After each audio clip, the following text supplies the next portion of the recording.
Imagine you were in a foreign place at night, noisy and crowded, not understanding the language spoken, recognizing only a few words but not fully comprehending all of them. The situation taking place around you, you might want to express your need for help, but you might not be able to. Relating to this may help you relate and visualize what a person with a disability or special need may feel on an ordinary day. People with disabilities are often misunderstood as not being able to communicate. However, they can communicate in different ways. Inclusion that allows interaction with these people may provide an actual representation that they can in fact communicate. My desired career path in ABA therapy, we kind of have to be able to effectively communicate with our clients. For instance, I do respite care for a child with autism. She has not been able to verbally speak her entire life, thus uses ASL to communicate. I would like to discuss the problem of misunderstanding those people with disabilities in the sense that they are able to communicate, many stereotypes that cause people to believe this, and a possible solution to persuade people to understand that they can in fact communicate.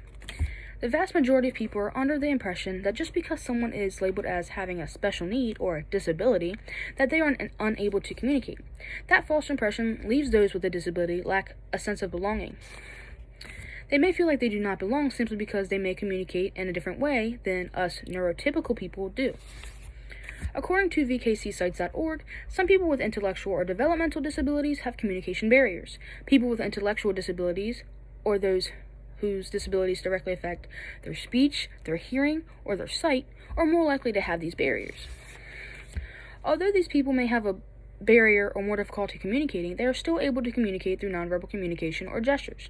It may be in a different form or way than most are prone to, but they also have their own way of communicating. If they couldn't, there would be no indication to people such as caregivers, teachers, and parents as to what needs they are asking for. Now let's talk about what is causing this problem. To cause this false impression, many stereotypes are used with those people who have disabilities. Our unfamiliar sense can leave room for assumption and unexamined attitudes to become barriers to the communication we wish to achieve. According to oswego.edu, there are 3 common stereotypes people use in regards to those with disabilities.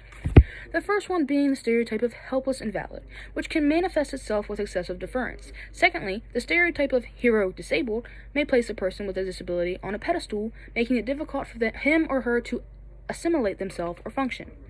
And lastly, the spread phenomenon, which generalizes the person with a disability, placing them in a seemingly categorized group of social and even physical deficits. To overcome these stereotypes, we need to be able to be self-aware, to understand that certain things, such as culture or how our society, social identity, have been shaped, also informs our perspective. The perspective we need is an open one. This can be achieved by reducing any power imbalance between ourselves and another person. Now let's discuss a possible solution to this problem. One solution is simply inclusion. Today there are still some schools that have classrooms with those with special needs secluded from those who don't. Maybe putting these 2 groups of people together will help those with disabilities feel a sense of normalcy. One particular principle that I have learned throughout doing respite care is the principle of normalization. The principle of normalization means making people with those intellectual or physical disabilities feel like anyone else. In order for people to understand and believe that those with disabilities can communicate, more recognition of those with a disability is needed. Advocacy, for example, is something that we can all try to do to help make more people knowledgeable on those with disabilities. It's something that I have prided myself on.